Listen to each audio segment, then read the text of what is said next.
Barsoom, the red planet, had never seen a day like this. The twin suns cast long shadows over the jagged cliffs and endless deserts, painting the landscape in deep shades of crimson.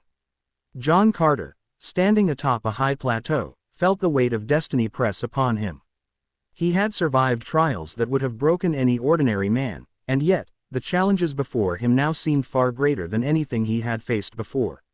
The news of Princess Dejah Thoris's peril had spread like wildfire across the warring factions of Barsoom. Alliances that had lasted centuries were faltering. The Tharks, once sworn enemies of Helium, moved cautiously, unsure if Carter's presence would bring salvation or disaster. Among the cities of Helium, whispers of rebellion had begun, as nobles debated whether the princess's boldness was a risk too great to bear. In the stillness of the Martian night, Carter could hear the distant drums of war. The armies of the rival cities were mobilizing, their banners fluttering against the red sky. Carter knew that every moment counted. He thought of Dejah Thoris, her courage, her unwavering loyalty to her people, and the fire in her eyes that had first drawn him to her. She was more than a symbol, she was a living beacon for a divided planet. The princess, meanwhile, was engaged in her own battle. Inside the palace walls, she met with the elders and advisors, each offering counsel laced with fear and caution. "We cannot wait for John Carter to decide our fate," she said firmly.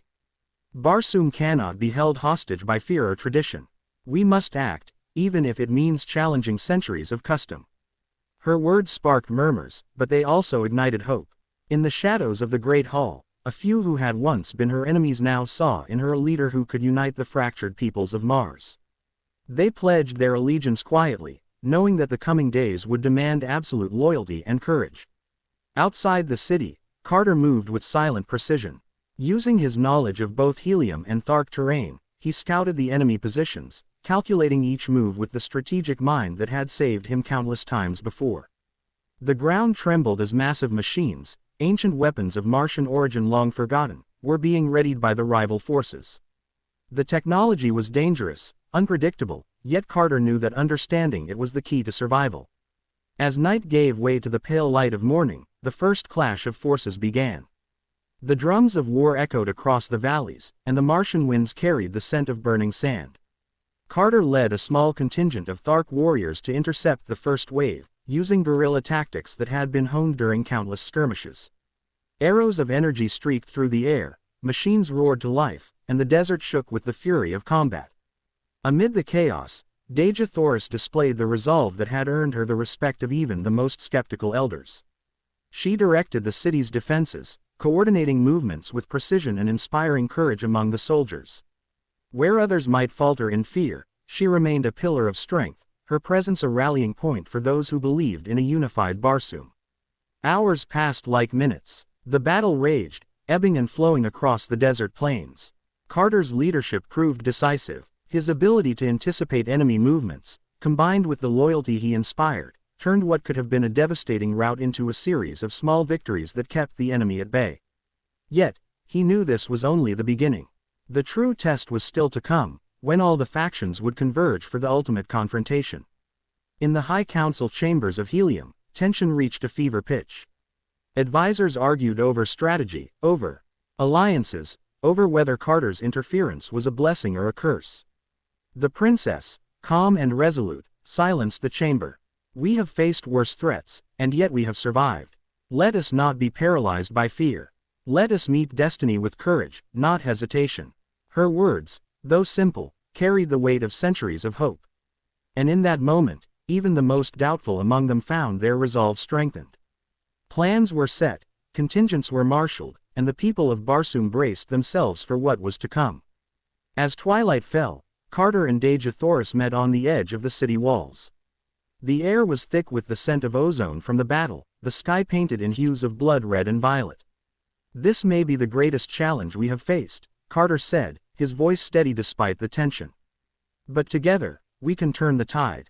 We must." Dejah Thoris nodded, her eyes reflecting both determination and hope.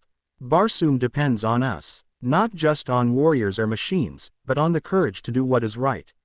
We will face this, together."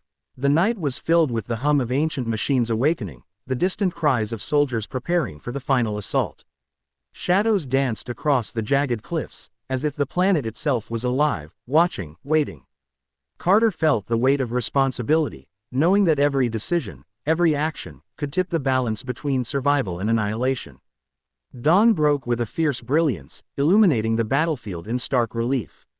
The armies gathered, the machines poised, and the tension in the air was palpable. Carter and Dejah Thoris moved among their allies, offering words of encouragement, strategy, and reassurance. It was a moment that would be remembered for generations, a turning point in the history of Barsoom. The clash came swiftly and violently. Arrows of energy and molten sand tore across the battlefield, ancient machines roared and struck, and the cries of warriors echoed in the Martian valleys.